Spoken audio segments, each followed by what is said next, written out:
Wake up at 5 a.m. Cold plunge, gratitude journal, vision board affirmations while I sip my ceremonial grade matcha, manifest my dream life into existence, 10 minutes of meditation, protein smoothie, review my goals, color code my planner, listen to a podcast about becoming that girl, and by 9 a.m. you still haven't done the one thing you said you would do.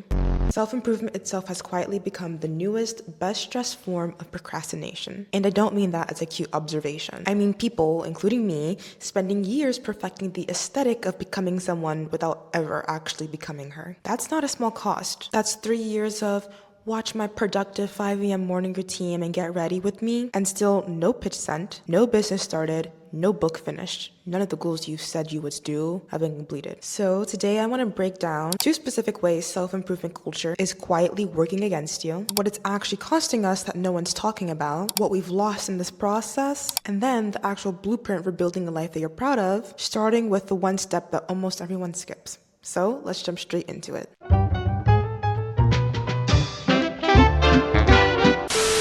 First, the more optimized self-improvement gets, the less achievable it feels. What used to be a habit is now a production. Perfectly lit, perfectly planned, perfectly aestheticized. Think about the last morning routine video you ever watched. The perfect lighting, the matching ceramic mugs, the walk-in closet, the vision board on the wall. And the more polished that production gets, the more it starts to feel like something you need a whole new life to pull off, not something you can actually achieve on a random Tuesday. We've taken things that were supposed to make our lives better and have optimized them to a point where it feels impossible to achieve. So it stops being a habit and it starts becoming an aesthetic, something you save, admire, aspire to, but never actually implement. The bar got so high and so beautiful that showing up in the messy, real, imperfect version of it started to feel like failing before you ever even began. Second, and this one took me longer to admit, most self-improvement advice assumes that we're all the same person living the same lives. It gets repeated like universal law. Like there's one formula and everyone who follows it gets the same results. Like waking up at 5 a.m. I don't desire to wake up at 5 a.m. so I'm not going to. And waking up early doesn't guarantee productivity. There are plenty of people who wake up at 5 or 6 or even earlier and they'll spend their whole entire day doing things that aren't actually going to push them towards their goals. We all have different lives, different purposes, different seasons that we're in. And we have to be willing to take even the most popular viral advice with a grain of salt because it just might not be what you need for your specific circumstances. And I think this is why so many of us can't stick with anything anymore. You're not failing at simple habits. You're trying to maintain a lifestyle that wasn't designed for you. Here's the part that goes deeper than the unfinished routine. When self-improvement gets this optimized, it stops becoming something you're working toward and starts being a standard that you measure your life against. And that standard does one of 2 things to people. It either deters them completely, they look at it, decide it's unattainable and never actually start, or for the people who do, it traps them in this continuous cycle of self-judgment, constantly comparing their real, ordinary life, so the slow progress, the bad days, the mess, to someone else's highlight reel. And that's exactly what it is, a highlight reel. And I want to be clear about something here because I'm not trying to talk you out of being inspired. I still watch those videos and I still get something real from them. I just have a healthier frame around them than I used to. That frame is the part that most people are missing. Without it, this culture doesn't let you be present. It doesn't let you feel satisfied. It doesn't let you actually be grateful for where you're at right now because you're always supposed to be doing something better, becoming the next version, hitting the next goal the second you hit the first one. And that's not ambition, that's perfectionism wearing ambition's clothes. And it's taking over, not just in self-improvement, but we see it everywhere. That's the real quiet cost, that you lose the ability to enjoy the life you're building while you're actually building it. And honestly, here's what we lost in all of this.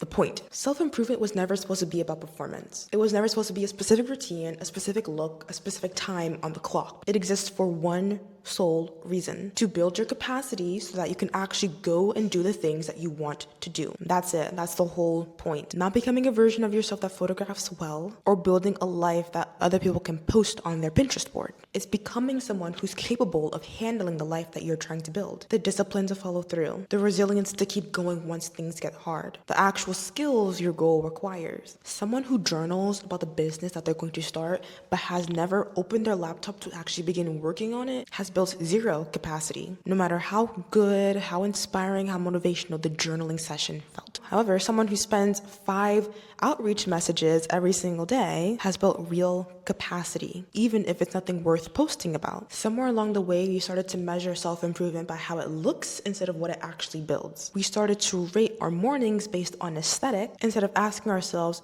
whether or not we're more capable today than we were yesterday. And that's the quiet tragedy in all of this. We got so good at performing, becoming, we forgot that growth was ever supposed to be functional, not visual. Now listen. None of this makes you lazy, undisciplined, or behind. You didn't fail these routines. A lot of them were never built for your life or for the real reason that self-improvement exists to begin with. And once you see that clearly, it's on you to stop copy-pasting someone else's performance and start building actual capacity. So how do we actually build lives that we're proud of? How do we actually get the goals that we want to have? If the morning routine doesn't work, if the ceremonial grade matcha doesn't work, if the aesthetic, if the maxing doesn't work, then what does? Here is the blueprint. First things first, distance yourself from the content and reconnect with what you actually want. Step back from what you're consuming and give yourself real time to sit with your desires, not the ones the algorithm handed you. Because I promise you, everything that you're consuming has shaped what you think you want, and it may not be an actual reflection of your true, honest desires. So try this. Go 2 to 3 days without Pinterest, TikTok, or your usual feed. Then ask yourself, what do you actually want? Because if you don't know what you want, you will let the content consume you, and you'll let the people around you decide for you. And you'll never end up satisfied because you were never actually chasing the things that you wanted to begin with. Second, when you figured out what you want, build a plan that's actually designed and curated for the uniqueness that is you. Not a routine copied from someone else's video, unless it's actually something that can benefit you and your specific lifestyle, but a guided, curated plan built around your specific goal. Ask yourself honestly, what is this going to take? What do I need to cut loose? What do I need to add? This is what I'm gonna call the capacity test. Are these habits, are these systems, these routines actually building my capacity so that I can actually go out and do the things that I want to do?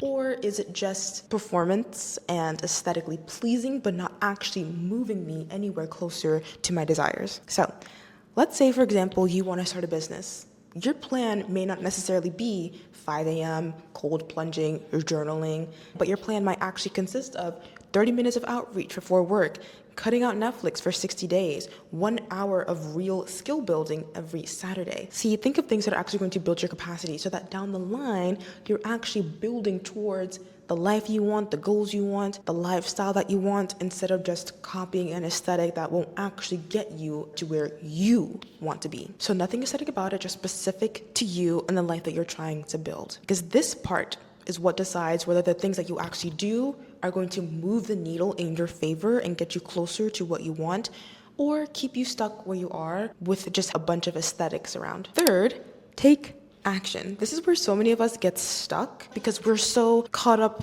in the lifestyles of other people that we see online. We see their finished progress, and then we get impatient and we wonder why we aren't where they're at yet. But start taking action. The distance from where you are and where you want to be can only be closed by the action that you haven't yet taken. So take action. Go through your plan and think about, what is the smallest version of this that I can actually implement today? So the problem with maxing culture is that it's stepped away from the work that we have to do day to day and has become just an aesthetic to aspire to.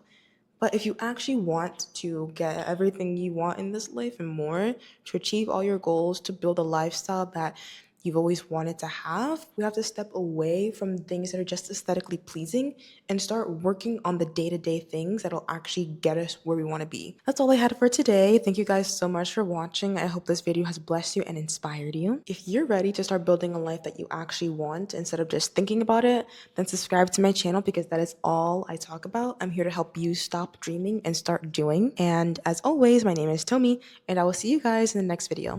Bye!